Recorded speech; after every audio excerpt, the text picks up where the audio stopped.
ಕಳೆದ 2-3 ದಿನಗಳಿಂದ ಸಾಮಾಜಿಕ ಜಾಲತಾಣದಲ್ಲಿ ಒಂದು ವಿಡಿಯೋ ವೈರಲ್ ಆಗ್ತಾ ಇದೆ. ಸೊ ಆ ಒಂದು ಲೈಂಗಿಕ ವಿಡಿಯೋ ಅದು. ಸೊ ಆ ವಿಡಿಯೋ ಬಂದಿರುವಂಥ ಹಿನ್ನೆಲೆಯಲ್ಲಿ ಅಂದರೆ ಇಲ್ಲಿ ಬಹಳ ಸ್ಪಷ್ಟವಾಗಿ ಗೊತ್ತಾಗ್ತಾ ಇದೆ, ಯುವ ನಾಯಕನ ಲೈಂಗಿಕ ವಿಡಿಯೋ ವೈರಲ್ ಆಗ್ತಾ ಇರುವಂಥ ಹಿನ್ನೆಲೆಯಲ್ಲಿ ವಿಡಿಯೋ ಪ್ರಕರಣದ ಬಗ್ಗೆ ದೂರುಗಳು ಬಂದಿರುವಂಥ ಹಿನ್ನೆಲೆ ಈ ಬಗ್ಗೆ ವಿಶೇಷ ತನಿಖಾ ತಂಡವನ್ನು ರಚಿಸಲು ಈಗ ಸರ್ಕಾರ ತೀರ್ಮಾನವನ್ನು ಮಾಡಿದೆ. ಹಾಸನ ಜಿಲ್ಲೆಯಲ್ಲಿ ಅಶ್ಲೀಲ ವಿಡಿಯೋ ತುಣುಕುಗಳು ವೈರಲ್ ಆಗ್ತು ಅಂದರೆ ಕಳೆದ 2 ದಿನಗಳಿಂದ ವೈರಲ್ ಆಗ್ತಾ ಇವೆ. ಸೊ ಹಾಗಾಗಿ ಅದರ ಬಗ್ಗೆ ತನಿಖೆಯನ್ನು ಮಾಡೋದಕ್ಕೆ ಈಗ ರಾಜ್ಯ ಸರ್ಕಾರ ಮುಂದಾಗಿರುವಂಥದ್ದು. ಯುವ ನಾಯಕನ ಲೈಂಗಿಕ ವಿಡಿಯೋ ವೈರಲ್ ಆಗ್ತಾ ಇರುವಂಥ ಹಿನ್ನೆಲೆಯಲ್ಲಿ ಸೊ ವಿಡಿಯೋ ಪ್ರಕರಣದ ಬಗ್ಗೆ ಸಾಕಷ್ಟು ದೂರುಗಳು ಕೂಡ ಬಂದಿವೆ.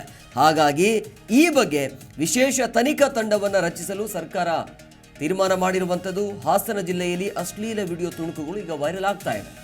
ಹಾಗಾಗಿ ಅದರ ಬಗ್ಗೆ ತನಿಖೆಯನ್ನು ಮಾಡೋದಕ್ಕೆ ಸರ್ಕಾರ ಈಗ ಮುಂದಾಗಿದೆ. ಸೊ ಮಹಿಳೆಯರ ಮೇಲೆ ಲೈಂಗಿಕ ದೌರ್ಜನ್ಯ ಎಸಗಿರೋದು ಮೇಲ್ನೋಟಕ್ಕೆ ಕಂಡು ಬರ್ತಾ ಇದೆ.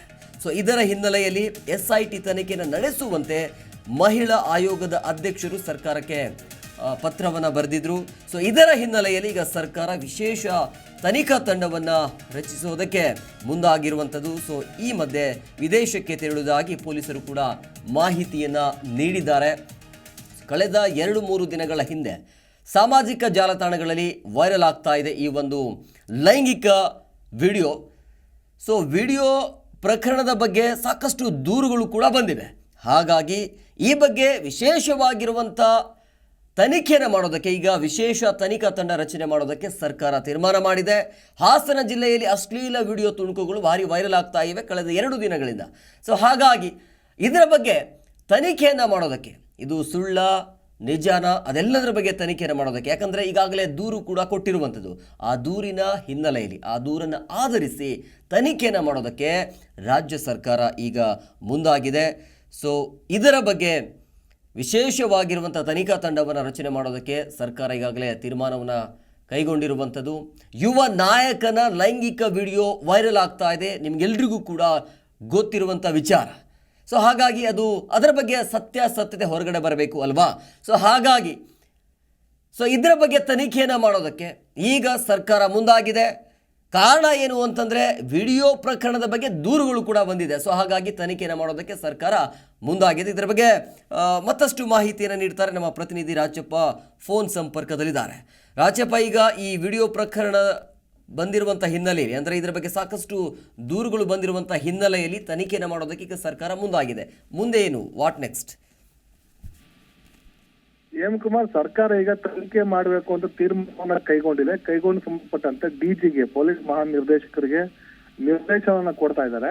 ಅದರಲ್ಲಿ 2 ಪ್ರಮುಖ ಪತ್ರಗಳನ್ನ ಅವ್ರು ಬರೆದಿರೋ ಪತ್ರಗಳನ್ನು ಲಗತ್ತಿಸಿದ್ದಾರೆ. ಅದರಲ್ಲಿ ಪ್ರಮುಖವಾಗಿ ಅಂದ್ರೆ ರಾಜ್ಯ ಮಹಿಳಾ ಆಯೋಗದ ಅಧ್ಯಕ್ಷ ಅಂತ ನಾಗಲಕ್ಷ್ಮಿ ಚೌಧರಿ ಅವರು ಬರೆದಿರುವಂತ ಪತ್ರ 1 ಮತ್ತು 2 ದೂರುಗಳನ್ನ ಇಬ್ಬರು ಸಾರ್ವಜನಿಕರು ಮತ್ತು ಅಲ್ಲಿನ ಸ್ಥಳೀಯರು ಮತ್ತು 2 ಸಂಘಟನೆಗಳು ಕೊಟ್ಟಿರುವಂತ ದೂರನ್ನು ಸಹ ಈ ಒಂದು ಪ್ರತಿಗೆ ಲಗತ್ತಿಸಿ ಅವರು ಈ ಒಂದು ಕಾರಣಕ್ಕೋಸ್ಕರ ಪ್ರಕರಣವನ್ನ ತನಿಖೆ ನಡೆಸಿ ಅಂತ ಒಂದು ಸಂದೇಶವನ್ನ ಕಳಿಸಿದ್ದಾರೆ. ಎರಡನೇದಾಗಿ ಇದು ಪ್ರತಿಷ್ಠಿತ ಕುಟುಂಬದ ವ್ಯಕ್ತಿಯ ವಿರುದ್ಧ ಆಗಿರುವಂತ ಕಾರಣಕ್ಕೋಸ್ಕರ ಆ ಪತ್ರದಲ್ಲಿ ಲಗತ್ತಿಸಿರುವಂತದ್ದು ಮತ್ತು ಹೆಸರಿಸಿರುವಂತದ್ದು ಪ್ರಕಾರ ನೀವು ಪ್ರತಿಷ್ಠಿತ ವ್ಯಕ್ತಿ ಮತ್ತು ಕುಟುಂಬ ಆಗಿರೋ ಕಾರಣಕ್ಕೋಸ್ಕರ ಅವರು ಎಲ್ಲಾ ರಾಜಕೀಯ ಅಧಿಕಾರವನ್ನ ಅಥವಾ ನಮ್ಮ ಪ್ರಭಾವವನ್ನ ಹಣವನ್ನ ಬಳಸ್ಕೊಳ್ಳುವಂತ ಸಾಧ್ಯತೆ ಇದೆ. ಈ ಕಾರಣಕ್ಕೋಸ್ಕರ ಬೇರೆ ಪೊಲೀಸ್ ತನಿಖೆ ಆಗಲಿ ಬೇರೆ ಯಾವ್ದು ತನಿಖೆ ನಡೆಸಿದ್ದೆ ಅದಲ್ಲಿ ಈ ಪ್ರಕರಣ ಮುಚ್ಚಿ ಹೋಗುವಂತ ಸಾಧ್ಯತೆ ಇದೆ ಅಂತ ಅನ್ನೋದು ಒಂದು ವಿಷಯ.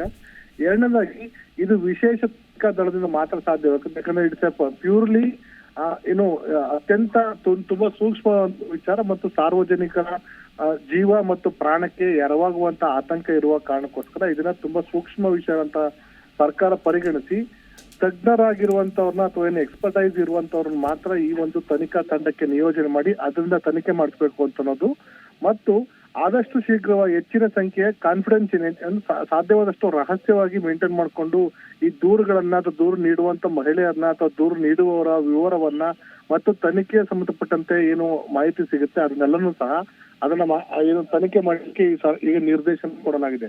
ವಿಶೇಷ ಅಂದ್ರೆ ಈ ಒಂದು ದೂರಲ್ಲಿ ಕೊಟ್ಟಿರುವಂತದ್ದು ದೆಹಲಿಯಿಂದ ಆರಂಭಿಸಿ ಶ್ರೀಲಂಕಾದ ಕೊಲಂಬೋ ತನಕನೂ ಸಹ ಕೆಲವೊಂದು ಪ್ರಕರಣಗಳಿದೆ ಅಂತ ಒಂದು ಆರೋಪವನ್ನ ಕೆಲವು ದೂರುದಾರರು ಮಾಡಿದ್ದಾರೆ ಅನ್ನೋ ಕಾರಣಕ್ಕೋಸ್ಕರ ಈ ಒಂದು ಪ್ರಕರಣವನ್ನ ಗಂಭೀರವಾಗಿ ಪರಿಗಣಿಸಿ ತನಿಖೆ ನಡೆಸಬೇಕು ಅಂತ ಒಂದು ಆದೇಶನ ಕೊಡಿಸಿದೆ. ಅದರ ತನಿಖೆನಲ್ಲಿ ಯಾರ ನೇತೃತ್ವದಲ್ಲಿ ತನಿಖೆ ಆಗ್ಬೇಕು ಮತ್ತು ತನಿಖೆಯ ವಿಸ್ತಾರ ಮತ್ತು ವ್ಯಾಪ್ತಿ ಬಗ್ಗೆ ಸ್ಕೋಪ್ ಅಂಡ್ ಅದನ್ನ ಲಿಮಿಟೇಷನ್ ಬಗ್ಗೆ ಇನ್ನೂ ಸಹ ನಮಗೆ ಸ್ಪಷ್ಟ ಮಾಹಿತಿ ಇಲ್ಲ. ಯಾಕಂದ್ರೆ ಸರ್ಕಾರದ ಅಧಿಕೃತ ಆದೇಶ ಕಾಪಿ ಸಿಗ್ತಾ ಇದರಲ್ಲಿ ಯಾರ ನೇತೃತ್ವದಲ್ಲಿ ತನಿಖೆ ಮಾಡಬೇಕು, ಅದರ ವ್ಯಾಪ್ತಿ ಮತ್ತು ವಿಸ್ತಾರ, ಅದು ಎಷ್ಟು ಮಟ್ಟಿಗೆ ಎಷ್ಟು ದಿನದೊಳಗೆ ಈ ತನಿಖೆ ನಡೆಸಿ ಸರ್ಕಾರಕ್ಕೆ ವರದಿ ಕೊಡಬೇಕು ಅನ್ನೋ ಬಗ್ಗೆನೂ ಸಹ ಅದ್ರಲ್ಲಿ ನಿರ್ದೇಶನ ಕೊಡುವಂತ ಸಾಧ್ಯತೆ ಇದೆ. ಹೀಗಾಗಿ ಹಿರಿಯ IPS ಅಧಿಕಾರಿ ನೇತೃತ್ವದಲ್ಲಿ ಮೋಸ್ಟ್ಲಿ ಇದನ್ನ ಮಹಿಳಾ ನೇತೃತ್ವದ ಹಿರಿಯ ಪೊಲೀಸ್ ಅಧಿಕಾರಿ ನೇತೃತ್ವದಲ್ಲಿ ತನಿಖೆಯನ್ನ ವಹಿಸಿದೆ ಅಂತ ಒಂದು ಮಾಹಿತಿ ಲಭ್ಯವಾಗ್ತಾ ಇದೆ. ನಮಗಿರುವಂತ ಮಾಹಿತಿ ಪ್ರಕಾರ IGP ರೂಪಾ ಅವರ ನೇತೃತ್ವದಲ್ಲಿ ತನಿಖೆಯನ್ನು ಮಾಡಬಹುದು ಅಥವಾ ಮಾಲಿನಿ ಕೃಷ್ಣಮೂರ್ತಿ ಅವರ ನೇತೃತ್ವದ ತನಿಖಾ ತಂಡವನ್ನು ರಚಿಸುವ ಸಾಧ್ಯತೆ ಇದೆ ಅಂತ ಸದ್ಯಕ್ಕಿರುವಂತಹ ಲಭ್ಯ ಮಾಹಿತಿ. ಹೀಗಾಗಿ ಸರ್ಕಾರ ತೀರ್ಮಾನ ಕೈಗೊಂಡಿದೆ ಮತ್ತು ಮಹಿಳಾ ಸಂಘಟನೆಗಳಿರ್ಬೋದು ಮತ್ತು ಸಾರ್ವಜನಿಕರು ಈ ಒಂದು ಪ್ರಕರಣಕ್ಕೆ ಯಾವ ತರ ಸ್ಪಂದಿಸ್ತಾರೆ, ದೂರನ್ನ ಕೊಡ್ತಾರೆ, ಅದ್ರ ಮೇಲೆ ಇಡೀ ಒಂದು ಪ್ರಕರಣದ ಸತ್ಯತೆಯನ್ನ ಹೊರತರುವಂತ ಒಂದು ಸಾಧ್ಯತೆ ಕಂಡು ಬರುವಂತ ಸಾಧ್ಯತೆ ಇದೆ. M Kumar. Okay thank you Rajappa ನಿಮ್ಮೆಲ್ಲ ಡೀಟೇಲ್ಸ್ಗಾಗಿ.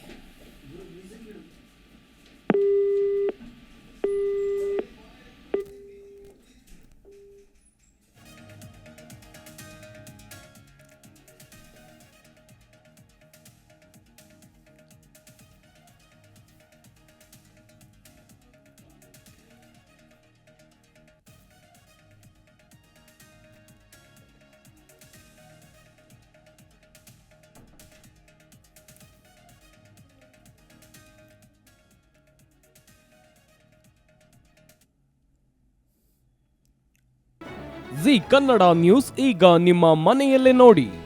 ಎಲ್ಲ ಕೇಬಲ್ಗಳಲ್ಲಿ ಈಗ ಲಭ್ಯ.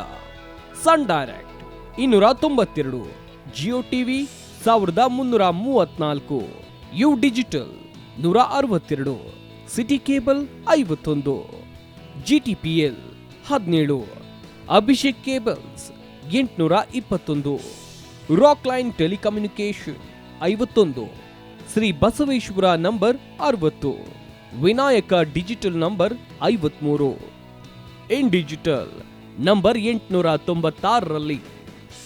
ನಿಮ್ಮಿಸ್ತದ ಜಿ ಕನ್ನಡ ನ್ಯೂಸ್ ನೋಡಿ ಆನಂದಿಸಿ.